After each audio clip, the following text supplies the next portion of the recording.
Bonjour à toutes et à tous, bienvenue dans cette nouvelle édition de Rencontre. Voilà, Dalai Lama est en France actuellement. Bien évidemment, cela suscite immédiatement des polémiques. D'un côté, Dalai Lama dit qu'il n'est plus un homme politique. Il vient en France pour des raisons spirituelles. Donc, il va parler le bonheur aux Français qui vivent dans la crise économique sous la menace terroriste. Donc il ne rencontre aucun homme politique. Non, sauf un, Macron, ministre démissionné, peut-être il va enseigner au ministre démissionnaire comment être heureux. Et de l'autre côté, la Chine l'accuse toujours d'être un homme politique derrière le rideau. C'est toujours lui qui veut l'indépendance de Tibet, de Grand Tibet, qui revendique 25% de territoire de la Chine actuelle. Qui a raison, qui a tort, c'est ce que je vais demander à mes deux invités. L'ancien ambassadeur Wu Zexian, vous êtes ambassadeur à Congo et puis au Liban. Et vous connaissez bien la France aussi parce que vous êtes... J'ai travaillé longtemps en France. Voilà. Et professeur Xu Tieping. Merci. Vous êtes professeur à l'Institut de communication de Chine. Vous êtes auteur de plusieurs ouvrages aussi sur les relations internationales. Bonjour à tous les deux. Bonjour. Merci d'avoir accepté notre invitation. Avant de commencer, avant de vous entendre, on va regarder un petit reportage. Selon les médias français, le Dalai Lama en visite en France du 12 au 18 septembre 2016 ne sera pas reçu par le gouvernement français. Au mois de juin, le Dalai Lama a également rencontré le président américain Barack Obama. La Chine a par ailleurs condamné cette rencontre. Le porte-parole du ministère chinois des Affaires étrangères, Lu Kang, avait averti que le 14e Dalai Lama n'était pas une personnalité uniquement religieuse, mais également un homme politique en exil, menant depuis longtemps des activités séparatistes contre la Chine sous le couvert de la religion. Dalai Lama, 5 ans après, revient en France. La visite de Dalai Lama dans des pays occidentaux suscite toujours des polémiques parce que pour nous, les Chinois, il est un homme politique, un indépendantiste, tandis que pour d'autres, c'est autre chose. Alors, ma première question à tous les deux, quel est l'objectif de cette visite de Dalai Lama en France, l'ambassadeur? Bon, à mon avis, c'est très simple. Pour se faire entendre. Pour se faire entendre ou bien pour ne pas se faire oublier. Ah oui, voilà. Voilà, pour ne pas se faire oublier. Sinon, on ne sait plus qui c'est. Voilà, on connaît de moins en moins parce que, vous savez, à un moment donné, il a eu une certaine notoriété grâce à l'appui de certaines personnalités occidentales qui ont fait beaucoup de bruit autour de la question du Tibet, autour de Dalai Lama, etc., etc. Mais le temps passe. On a d'autres chats à fouetter. Bon, maintenant, je crois... Il y a trop de chats à fouetter. Les gens connaissent de moins en moins Dalai Lama. Donc, à mon avis, bon, il fait des déplacements pour se faire entendre, pour ne pas se faire oublier. Voilà. Et professeur Xu, alors Dalai Lama risque d'être dans l'oubli s'il n'a plus d'autre rôle à jouer de chef politique. Moi, je pense que oui, il ne faut pas faire ça oublier, c'est son objectif. Mais l'autre, il faut voir aussi, c'est que l'homme a plusieurs identités. D'un côté, bien sûr, c'est le chef politique. Ils ont pour une cause indépendantiste que actuellement, il y a moins en moins de soutien. De l'autre côté, il est chef de la religion et dans ce sens-là, il a une certaine autorité dans le sens, disons, moraux, éthiques, etc. Et il veut, c'est aussi à travers ce biais pour finalement consolider ses soutiens et sa position dans ce monde. Donc ce qu'on a vu maintenant, c'est le discours, etc., c'était plutôt sur spiralité, etc. D'accord. Mais alors, s'il ne peut pas rencontrer aucun homme politique, sauf quelques cas isolés, apparemment l'Élysée et Matignon tous les deux ont déclaré qu'il n'y a pas de projet de le rencontrer. Alors, l'ambassadeur, son but, sauf d'être rappelé aux gens qu'il existe encore, son but politique, il ne peut pas aboutir. Ben, il faut savoir une chose. Alors, son ambition politique, c'est la séparation du Tibet de la Chine. Or, ben, vous savez bien que c'est une ambition totalement irréalisable. Donc, quel que soit le nombre de ses déplacements dans d'autres pays, alors la rencontre avec les personnalités étrangères ou non, tout ça, ça ne lui permet pas d'atteindre son objectif politique. Alors, ça ne sert à rien, ça n'a aucun sens. Apparemment, il essaie de dire que je ne suis plus homme politique, que l'indépendance, ce n'est plus mon problème. Mais dans ce cas, ben, il suffit qu'il retourne en Chine et continue sa vie comme avant 1959. Mais pourquoi il ne retourne pas? Est-ce que la Chine lui permet de revenir au Tibet? Tout à fait, s'il reconnaît. Voilà, Que Tibet, voilà, s'il reconnaît que voilà, une partie intégrale de la il ne Chine. veut plus voilà, diriger un mouvement séparatiste comme ça. Voilà. Il a été vice-président de l'Assemblée nationale de la Chine avant 1959. Oui, il faisait partie. Avant son exil. Voilà. Donc il faisait partie de l'équipe dirigeante de la Chine. Donc s'il voulait revenir ben, dans cette même logique, qu'il revienne. À condition qu'il abandonne son... bien sûr. Mais il dit il ne veut plus l'indépendance. Dans ce cas... Bon, on verra, on va en parler en détail tout à l'heure. Et professeur Chu, vous avez dit tout à l'heure, il a un autre rôle, c'est que chef spirituel des Tibétains, de lamaïsme en fait, c'est pas bouddhisme. Et apparemment, ce rôle est bien accueilli en France. Les Français aiment bien Dalai Lama. Certains même disent que bouddhisme, ou plus précisément lamaïsme, est devenu le quatrième et même troisième religion en France, après chrétianisme, islamisme, et puis lamaïsme, même a dépassé déjà judaïsme. Est-ce que c'est vrai? Ce n'est pas du tout vrai, mais il faut voir que le bouddhisme dans son ensemble se développe aussi en Europe. Mais dans les cas, on le sait, le bouddhisme se divise aussi grand véhicule, petit véhicule, et la version tibétaine, c'est-à-dire le lamaïsme. Alors le lamaïsme, parmi le bouddhisme, se présente bien sûr une proportion importante, mais loin majoritaire. Il faut voir par exemple, il faut voir aujourd'hui par exemple, il y a 1 million asiatiques au moins, essentiellement des Chinois, mais aussi des Vietnamiens. Alors, finalement, leur bouddhisme, c'est pas le lamaïsme, premier.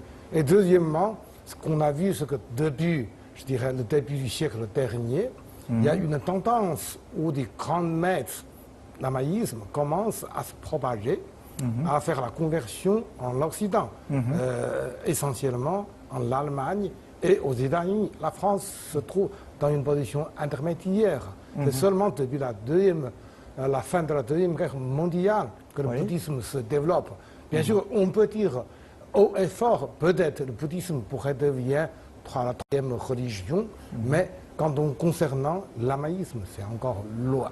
Mais bien sûr. Donc il ne faut pas confondre les deux. En fait. Les deux. Dalai Lama n'est pas le chef spirituel du bouddhisme, seulement de lamaïsme. Et le lamaïsme se divise aussi en 4 écoles. Et il est le chef suprême de la bonnet jaune. Bonnet jaune, c'est très majoritaire, mais ce n'est pas le chef incontestable du lamaïsme. Donc il n'est même pas le chef spirituel de tous les Tibétains. C'est majoritaire, puisque le bonnet jaune. Il faut penser aussi bonnet coloré, bonnet blanc et bonnet rouge. Et du point de vue politique, où on en est actuellement, la différence entre le gouvernement chinois et Dalai Lama, où on en est aujourd'hui? Quelles sont les positions différentes? En fait, c'est une vieille histoire.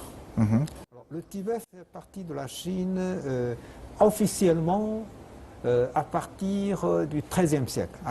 Avant, il y avait déjà beaucoup de liens, hein, mais c'était un petit royaume qui entretenait des liens étroits avec l'Empire chinois, etc., etc.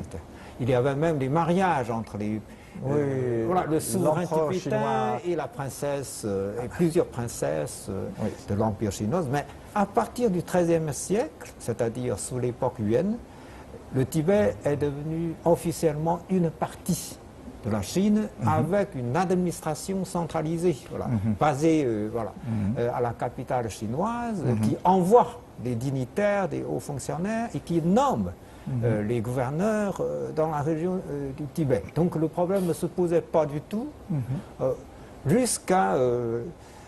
jusqu'au début des années 50.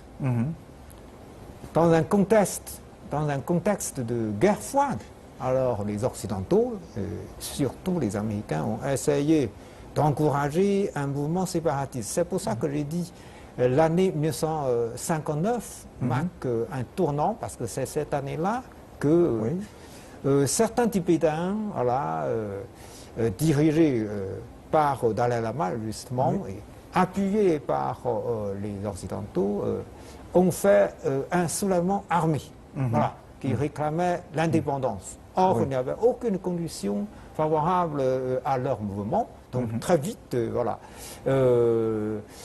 c'est tourné en un fiasco total, exilé en Inde. Et après, le gouvernement chinois propose toujours le dialogue. C'est-à-dire, il suffit que vous reconnaissiez les autorités du gouvernement central sur le Tibet, vous pouvez revenir, parce qu'avant 1959, il avait, comme j'ai évoqué tout à l'heure, il avait déjà été vice-président de l'Assemblée nationale. Donc il faisait partie de l'équipe dirigeante. Donc c'était très simple. Mais à cause de cette confrontation Est-Ouest, avec l'appui des autres, ils ne voulaient pas. Ils essayaient toujours d'entretenir des mouvements séparatistes. Il y a même eu quelques événements sanglants, avec l'infiltration et tout. Mais depuis quelques décennies, la situation change énormément au Tibet au niveau du développement. C'est-à-dire, le développement économique s'accélère considérablement et le niveau de vie de la population tibétaine s'améliore considérablement. Il n'y a plus de base sociale ni base politique pour favoriser un tel courant politique dirigé par Dalai Lama. Ce n'est plus, plus du tout possible. Ça n'a aucun sens de continuer. Bon. Et Dalai Lama en France, cette fois-ci, apparemment, il passe plusieurs jours, la plupart du temps, à Strasbourg pour donner des conférences, des méditations, des choses comme ça. Et je me rappelle, lorsque j'étais correspondant de quotidien Shanghai en France, j'étais à Nantes une fois pour faire des reportages. Justement, j'ai vu chaque fois, lorsque Dalai Lama arrive en France, il y a toujours des manifestations contre sa venue. Et par exemple, il y a une branche de lamaïsme qui s'appelle Dorje Soudan, qui était durement frappé, durement écrasé en Inde, à Dharamsala, par Dalai Lama. Donc, il manifeste contre Dalai Lama, contre sa politique, surtout envers cette branche de croyants. Mais ce qui est curieux, c'est que les médias français ne parlent jamais. Pourquoi? Je vais d'abord ajouter quelques mots sur l'ambassadeur Wu. Oui. Je pense que d'abord, la différence entre les partisans du Dalai Lama et de Pékin, il faut voir d'une part, c'est la séparation, indépendance. Et d'autre part, si on va de plus près, il s'agit de plusieurs différences en logique. Ce que nous préférons plutôt un pays laïque. Oui. Et que la Chine est un vrai pays laïque, unique dans le monde, je crois. De l'autre côté, on voit un certain effort de pérennisation de la démocratie, premier. Et deuxième, nous sommes un pays multi-ethnique. Oui. De l'autre, on voit une certaine version, disons, ethnocentrisme. Et là, moi, je pense que c'est pas simplement acceptation de l'unification de la Chine, mais aussi sur quelques dossiers disons, les débats où la différence reste profonde. Profonde. Concernant, disons, ce que vous mentionnez, disons, l'option ou, disons, les réactions de Schouten, moi-même, j'ai pu rencontrer aussi les partisans de Schouten. En fait, le Schouten... Vous rencontrez ces gens En fait, au début, c'est une pratique très ancienne. Parce que dans les Dalai Lama fait partie aussi. C'est-à-dire dans les panthéons de lamaïsme, il y a des centaines de chandelles d'idolâtrie, de héros. Alors ce Schouten, c'est auparavant un opposant au lamaïsme, vaincu, battu, il se transforme en une certaine combattant pour la défense de foi. Et donc, pour les croyants, on les prie comme un héros, un des héros. Et finalement, c'est que parmi les communautés exil, la différence commence sur la connaissance de telle ou telle figure. Derrière ça, il y a surtout une lutte du pouvoir parmi les exilés. Alors, plusieurs chefs, plusieurs, disons, putas vivants. À travers cette défense-position de idolâtrie, c'est le défi pour contester la position suprême du Dalai Lama parmi les exilés. Et puis bien sûr, Dalai Lama réagit en le persécutant, en disant qu'ils sont des espions, qu'ils sont des traîtres. Et ça va bien sûr provoquer plus de divisions parmi non seulement les exilés, mais aussi chez les croyants au Tibet encore. Par exemple, à Lhasa, à Jkatse, on a vu aussi certains partisans de Schouten et les non-partisans. Là, ça crée des ennuis un peu religieux inutiles. Mais finalement, ce que je dirais, politisation et idéologisation. Et concernant le rôle de médias, rien étonnant que voilà, il s'agit d'une sélection intentionnelle. Parce que pour défendre une idolâtrie, un héros, une certaine image, alors tout ce qui est négatif ou inutile, on va éclipser, laisser passer. C'est une pratique très répandue. Oui, c'est très bizarre. En France, ce qui me frappe, la France est un pays chrétien, mais on peut critiquer par exemple le pape, mais on ne peut pas, pratiquement pas, critiquer Dalai Lama. C'est comme si critiquer Dalai Lama, c'est politiquement pas correct. Moi, on a vécu, bien sûr, des idées tant de fois en France. Qu'est-ce que la France, politiquement, ça vient? On a tué le roi, et vive le roi. Et vive le roi, et vive le roi de outside. C'est bizarre. Finalement... C'est le caractère français. C'est très drôle. Mais enfin, c'est comme ça. Il y a un livre en France. Je vois que le vrai visage de Dalai Lama commence à se dévoiler. J'ai vu même un article titré Dalai Seya Lama. C'est très révélateur. Mais ça me fait rappeler un écrivain français qui s'appelle Maxime Vivas. Il a écrit un livre, Passizan, la face cachée de Dalai Lama. C'est un écrivain qui, en fait, cherchait ce que Dalai Lama a dit pendant presque 30 ans. Et il utilise Dalai Lama pour révéler le vrai Dalai Lama. Est-ce que vous avez lu ce livre et qu'est-ce que vous en pensez? Excusez-moi ma franchise, je pense que sur la considération du Dalai Lama en France, les Français ne sont pas créateurs, ils sont plutôt suivistes de tous ces documents, les versions essentiellement créées aux États-Unis par les supporters du Dalai Lama. En réalité, c'est que dans les années 80 ou 90, il y a déjà des murmures, des gens qui ébranlaient, qui contestent cette version bien fondée. Mais simplement, c'est jamais médiatisé. Alors maintenant, le temps évolue. Commencent des voix, disons, des voix, des gens, disons, différents, qui osaient dire un peu différemment. Mais ça reste encore difficile. Et très minoritaire. Parce que, en ce temps, on y voit, c'est que les supporters ont changé d'angle d'observation. Dans le passé, on parle essentiellement c'est quoi? Ce sont des mensonges. Par exemple, invasion de la Chine, invasion du Tibet par la Chine, le massacre ou génocide d'1 million de gens, etc.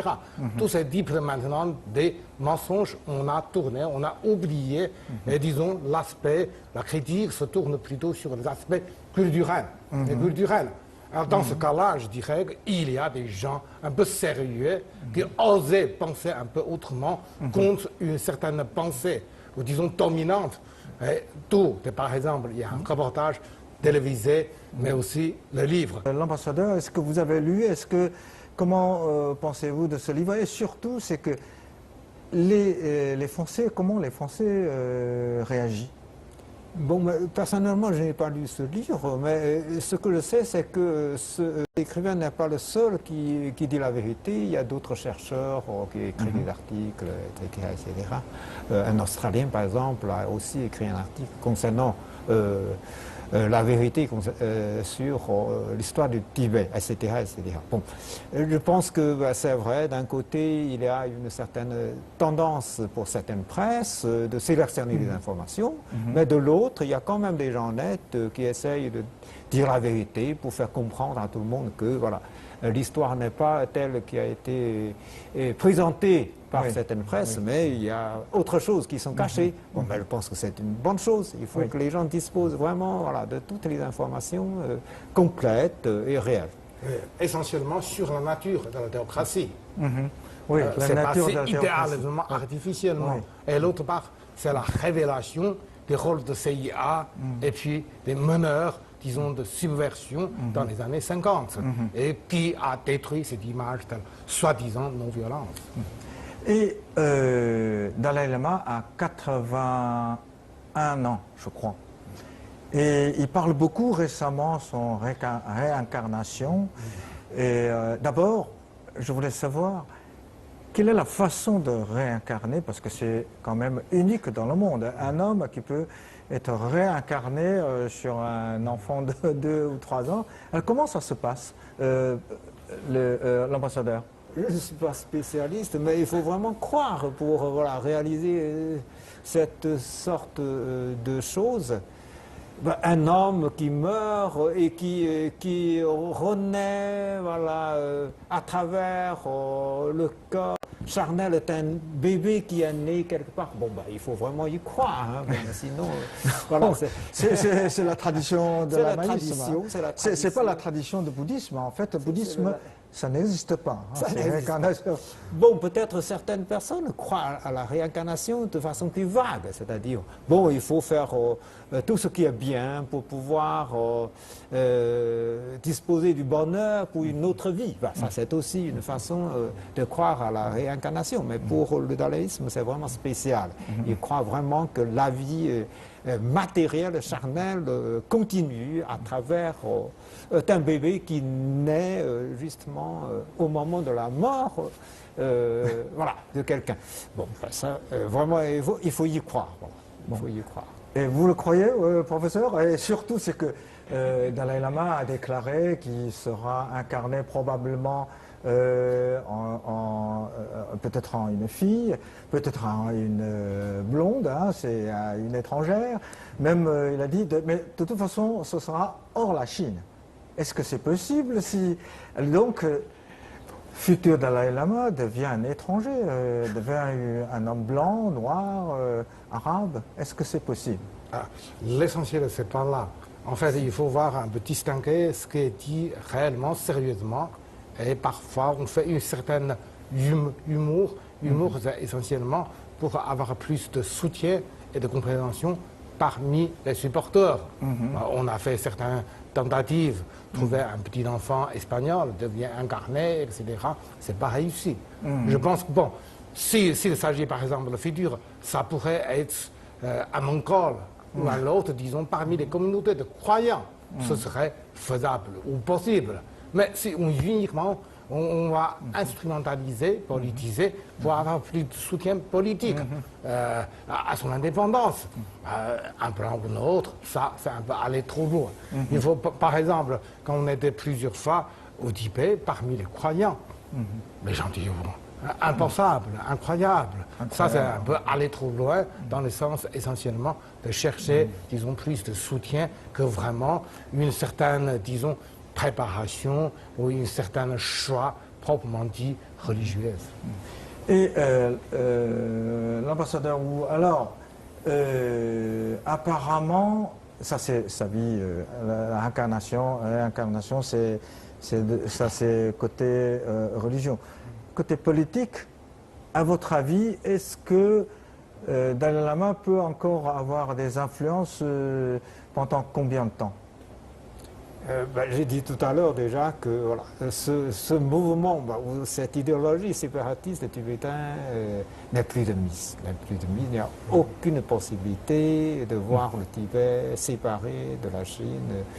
Déjà sur le plan économique, social, bon. Même avec le soutien de CIA, avec le soutien des États-Unis, avec le soutien. Ça ne marche plus, ça ne marche plus. Vous voyez, maintenant, il y a combien de gens qui connaissent encore voilà, ce mouvement séparatiste? Est-ce que les gens connaissent vraiment ce que Dalai Lama veut? Voilà, il y a beaucoup de stars de Hollywood, le soutien, il faut le dire. Oui, quelques stars de Hollywood, c'est possible, mais après leur soutien manifesté, si vous leur posez une question, qu'est-ce que vous savez du Tibet réellement? Est-ce que vous avez été au Tibet? Mais ils ne pourront pas vous répondre à mon avis, parce que très peu de gens connaissent vraiment le dossier tibétain, ils connaissent voilà, en général très mal ce que Dalai Lama souhaite voilà, dans son ambition politique. Voilà. Les gens suivaient le courant momentané qui était à la mode grâce voilà, aux manipulations des choses. Mais après, bon, c'est oublié. C'est pour ça que, dès le début, j'ai dit les déplacements de Dalai Lama, pour moi, c'est dans le but de ne pas se faire oublier. Bon, apparemment, l'ambassadeur est très sévère sur sa vie politique de Dalai Lama. Mais de l'autre côté, on sait qu'il est encore reçu à la Maison-Blanche par Obama, malgré que Obama va bientôt quitter le pouvoir. Mais est-ce que vous êtes d'accord avec l'ambassadeur Wu? La question de Tibet, de Dalai Lama, en fait, touche à sa fin, ou bien certains disent « Ah non, faites très attention, Dalai Lama, c'est la troisième voie. S'il est disparu de scène internationale, ce sera la lutte armée, ce sera les jeunes Tibétains qui vont emprunter une voie de violence, même de terrorisme. Je carte plusieurs scénarios, tous possibles, mais certains sont tout à fait hypocritaires, d'autres qu'on y voit, c'est plus de probabilité. Je pense que le premier, c'est ce que nous souhaitons réellement, c'est que finalement, c'est un homme aura de conscience d'accepter, disons, laïcité, d'accepter multi-État, et finalement retourner, disons, sur la voie de ses prédécesseurs, c'est-à-dire de partir de 16e, de 5e jusqu'à 12, 13e Dalai Lama. Faisait quelqu'un, disons, utile, fait de contributions pour, disons, l'avenir et le développement de la Chine. C'est ce qu'on le souhaite, même si, pour le moment, qu'on le voit, cette possibilité reste très, très mince. Et le deuxième, c'est que finalement, c'est quelqu'un, peut-être, qui va abandonner totalement ses objectifs politiques et se concentrer essentiellement sur spiritualité. Et qu'on y voit aussi, cette hypothèse reste très, très limitée, peu possible. Bon. Merci beaucoup. C'est, je crois, tout ce qu'on peut se dire sur cette visite de Dalai Lama en France. Merci pour votre participation à ce débat. Merci à tous les deux. Et merci aussi à nos chers téléspectateurs. Merci pour votre fidélité et à la prochaine.